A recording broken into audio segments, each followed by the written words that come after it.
हर हर महादेव, जय भोलेनाथ। नमस्कार, मैं साधना पांडे मार्गदर्शन पे आपका स्वागत करती हूँ।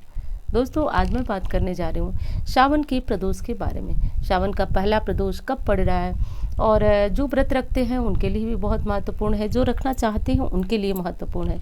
जो व्रत नहीं रखते हैं परंतु किसी भी समस्या से गुजर रहे हैं, कोई परेशानी है, कोई इच्छा है जो पूर्ति नहीं हो रही है, तो एक चीज़ मैं आपको बता दूं दोस्तों, मोटे शब्दों में, कि सावन का कोई भी ऐसा व्रत हो या फिर सावन में कोई ऐसी पूजा हो जो आपने अन्य समय में किया है और उसका प्रारंभ आप सावन में करके देख लीजिए दोस्तों, 100% मेरा विश्वास है कि उसका फल आपको निश्चित रूप से मिलता है।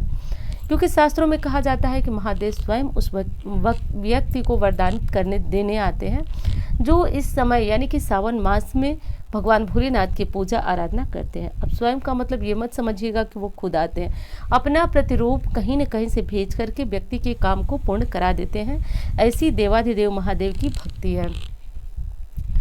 एक चीज़ और बता दूं कि सावन का व्रत दोस्तों सभी कर रहे होंगे, अच्छी बात है, लेकिन सावन का सबसे बड़ा व्रत जो कहा जाता है वो है प्रदोष व्रत। तो ये व्रत किस दिन पड़ रहा है, क्या नियम है, और आज ऐसे महा उपाय बताऊंगी जो निश्चित रूप से चमत्कारी तौर पे आपको बहुत ज़्यादा परिवर्तन देने वाले हैं। तो कोई मन की इच्छा हो, जैसे विवाह नहीं हो रहा है, जैसे कि आपको नौकरी नहीं मिल रही है, संतान उत्पत्ति नहीं हो पा रही है, घर में लक्ष्मी नहीं आ रही है, पति पत्नी के बीच यदि कलह है, सबके लिए आप ये उपाय कर सकते हैं। और जो उपाय मैं बता रही हूँ, कम से कम 2 या 3 उपाय आप अवश्य कर लीजिएगा।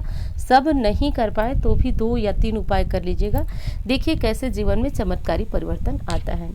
सबसे पहले तो जान लीजिए दोस्तों कि इस बार सावन महीने का जो पहला प्रदोष है वो 25 तारीख को पड़ रहा है, यानी कि 25 जुलाई को पड़ रहा है। तिथि प्रारंभ हो रही है दोपहर को, यानी कि शाम को 4:15 पर और समाप्त हो जा रही है अगले दिन 26 जुलाई को। तो अब आपको लग रहा हो कि प्रदोष का व्रत हमें किस दिन रखना है, तो प्रदोष काल की जो शुद्ध सात्विक अच्छी तिथि है वो हमें 25 तारीख को प्राप्त हो रही है। तो इसलिए 25 जुलाई को हम प्रदोष का व्रत रखेंगे। जिस दिन हमें सोम प्रदोष व्रत प्राप्त हो रहा है तो हम सोम प्रदोष व्रत रखेंगे।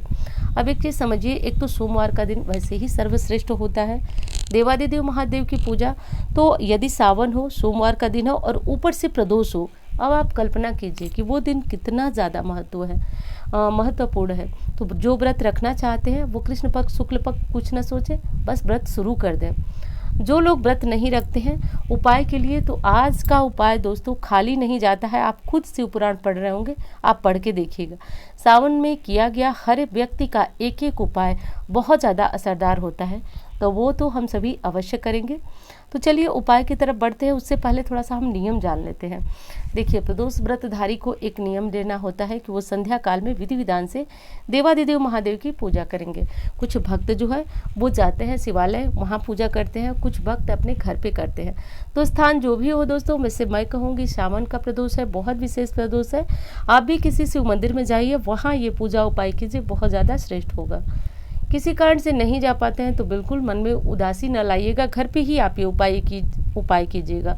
मन को मतलब मन में सच्ची भावना श्रद्धा रखिए। देवादिदेव महादेव तो कहीं भी आ जाते हैं, हमारे लिए कहीं आना जाना दुर्लभ होता है, वो तो बस भक्त के पुकारने मात्र से आ जाते हैं। दोस्तों, ऐसा बहुत सारे लोगों ने अनुभव किया है, हम लोग तो बहुत छोटे हैं, बहुत सारे लोग ऐसे अनुभव लिए बैठे होंगे।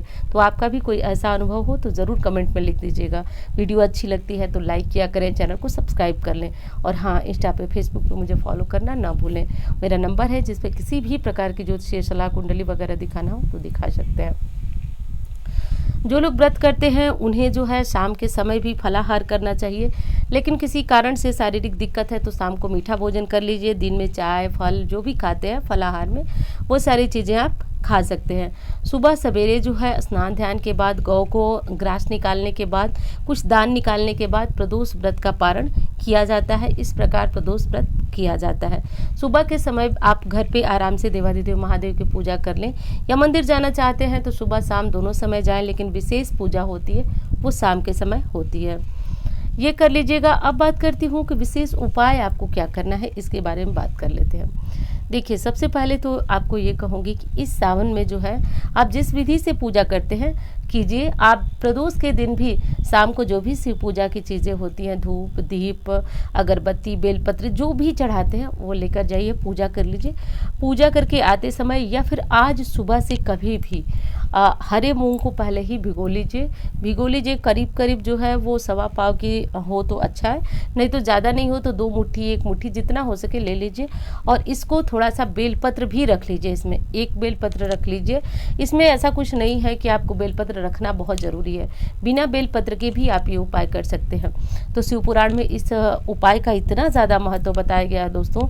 कहा गया है कि यदि कोई कुंवारी लड़की इस उपाय को करती हैं और 5 प्रदोष ऐसा कर देती हैं तो शीघ्र उनको मनवांछित पति की प्राप्ति हो जाती है। कोई निसंतान दंपति यदि इस उपाय को कर लेता है तो शीघ्र ही संतानवान पुत्रवान होता है। और यदि कोई दरिद्र व्यक्ति इस उपाय को करता है तो शीघ्र ही वो लक्ष्मीवान हो जाता है। और यदि किसी रोगी को ये उपाय करा दिया जाए तो शीघ्र ही वह अच्छी स्वस्थ काया को प्राप्त कर लेता है। तो शिव पुराण का ये उपाय वरदान की तरह साबित होता है। तो आप सभी जरूर कर लीजिएगा। हरे मूंग जो है घर पे सुबह ही भिगोकर किसी बर्तन में साफ से रख दीजिएगा। और बेलपत्र तो आजकल हमें मिल ही रहे हैं पूजा करने के लिए, तो उसमें से 1 बेलपत्र ले लीजिएगा, 5 ले लीजिएगा। लेकर के भोलेनाथ को जो उनके प्रिय वाहन होते हैं, नंदी आप सभी जानते हैं। तो नंदी का मतलब कि जो नंदी जिनकी पूजा करते हैं, जो भोलेनाथ के सामने बैठे रहते हैं, उनकी नहीं बल्कि नंदी बैल जो साक्षात नंदी घूमते रहते हैं, नंदी बैल को आपको ये चीज़ें खिलानी है। 5 प्रदोष ऐसा कर दीजिए दोस्तों। कृष्ण पक्ष शुक्ल पक्ष कुछ मत देखिए, मन वांछित कामना भोलेनाथ स्वयं पूर्ण करते हैं, इस बात को ध्यान रखिएगा। अब चलिए अगले उपाय की बात करते हैं कि अगला उपाय क्या करना है। सुहागिन महिलाएं अपने अखंड सौभाग्य के लिए आज के दिन मेहंदी, चूड़ी, बिंदी, सिंदूर इन चीज़ों को माता गौरी को समर्पित करें।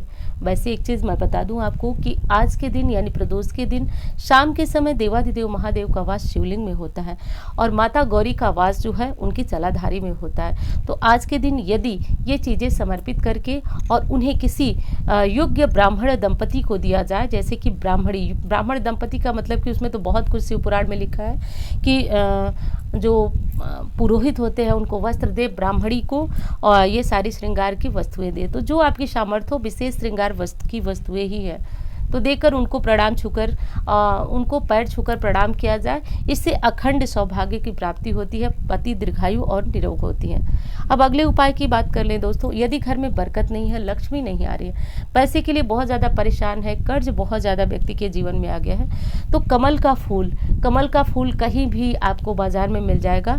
आप कमल का फूल 1 दिन पहले 2 दिन पहले ला सकते हैं, ये बासी नहीं माना जाता है, लाकर फ्रिज में भी रख सकते हैं। और आप इसे प्रदोष के दिन प्रदोष काल में देवाधिदेव महादेव के ऊपर चढ़ा दें।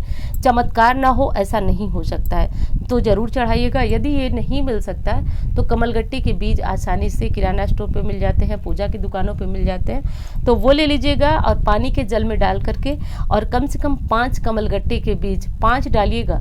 5 कमलगट्टे के बीज जो है देवाधिदेव महादेव पे हर हर महादेव, ओम नमः शिवाय जो भी बोलते हो, जो मंत्र आप बोलते हो बोल करके चढ़ा दीजिए। चढ़ाने के बाद भगवान भोलेनाथ से जो है उनकी कृपा मांगे, उनकी दया मांगे, लक्ष्मी प्राप्ति का उनसे वरदान मांगे। निश्चित आज का किया गया उपाय कभी भी टलता नहीं है, निश्चित 100% सफलता दिलाने वाला होता है। अब जिस व्यक्ति को मन में डिप्रेशन रहता है, बहुत ज़्यादा चिंता रहती है, डर रहता है, भय बार बार लगा रहता है, कुछ महिलाओं की ये दिक्कत होती है, कमेंट में बोलती हैं वो कि हमें बार बार डर लगता है कि दीदी हमारे पति को कुछ हो ना जाए जैसे वो बाहर जाते हैं। तो अब आप कहेंगे कि मैं इतनी सारी बातें इतने कॉन्फिडेंस के साथ कैसे बता रही हूँ। तो देखिए, जो आपको फ़ोन आते हैं तो उस फ़ोन से मुझे और अधिक अनुभव मिलते हैं, क्योंकि उस समय आप लोग अपने मन की बातें मुझसे खुल करके कह रहे होते हैं। तो बहुत सारी चीज़ें मैं जानती हूँ, सीखती हूँ और समझती हूँ। तो ऐसा अगर किसी को लग रहा है तो आप उसमें क्या कीजिए कि आप आज के दिन देवाधिदेव महादेव को सिर्फ दुग्धाभिषेक कीजिए, दूध से अभिषेक कीजिए। और उस समय मंत्र जब दूध से अभिषेक करें तो ओम सोम सोमाय नमः इस मंत्र का जप कीजिए। निश्चित रूप से मानसिक किसी भी बीमारी से पीड़ित हो उससे आपको राहत मिलेगी, मन के भय जो है वो दूर होगा, डिप्रेशन इत्यादि समस्याओं से आपको मुक्ति मिलेगी। तो ओम सोम सोमाय नमः इस मंत्र का जाप जरूर कीजिएगा। अब अंत में एक चीज़ मैं बताने जा रही हूँ, थोड़ा सा गौर कीजिएगा इस उपाय पे। शिव तांडव स्तोत्र जटाटवी कलज्जलम प्रवाह पावित स्थले आप सभी जानते हैं मेरा तो इतना ज़्यादा इस पे भरोसा है, इतना ज़्यादा दोस्तों कि मैं अभी बोली मेरा मतलब मेरे रोंगटे पूरी तरह से खड़े हो जाते हैं। और यदि मैं ये स्तोत्र मंदिर में पढ़ती हूँ, जैसा कि खड़े होकर मंदिर में यदि ये स्तोत्र करने लगूँ, अचानक मेरे अंदर बहुत ऐसे भाव हो जाते हैं कि महादेव को मैं सामने सामने देख रही हूँ। ऐसा आप भी यदि देवाधिदेव महादेव को प्रसन्न करना चाहते हैं तो जटाटवी कल मुश्किल नहीं है इसको पढ़ना, लगता है बस कि बहुत मुश्किल है, बस पढ़ना शुरू कीजिए। आप देखिए जीवन में इसका चमत्कार तो मैं शब्दों में वर्णन ही नहीं कर सकती, इसलिए मैं नहीं बोल पाऊँगी बहुत कुछ। तो आप देखिए, क्योंकि शब्दों में वर्णन कर पाना मुश्किल है। वैसे तो शिवपुराण में ये भी लिखा गया है कि देवाधिदेव महादेव के बारे में सरस्वती में भी इतनी शक्ति नहीं है कि वो उनका वर्णन कर पाए। तो ये है शिवपुराण और ये है इसके उपाय। आप सभी इस पर रंच मात्र भी संदेह न करें, बस इस उपाय को कीजिए। वीडियो कैसी लगी बताइएगा ज़रूर, अच्छी लगती है तो लाइक किया करें। आपके लाइक बहुत बड़ी प्रेरणा देते हैं, मोटिवेशन देते हैं और वो चीज़ें खोज कर लाने में बहुत अधिक मदद मिलती है जो आपको लाभप्रद हो और आपको निश्चित रूप से सफलता दिलाए। तो अच्छी लगती है तो लाइक कर ही दिया करें, सब्सक्राइब भी कर लीजिएगा। मिलती हूँ इस तरह की वीडियो के साथ, धन्यवाद।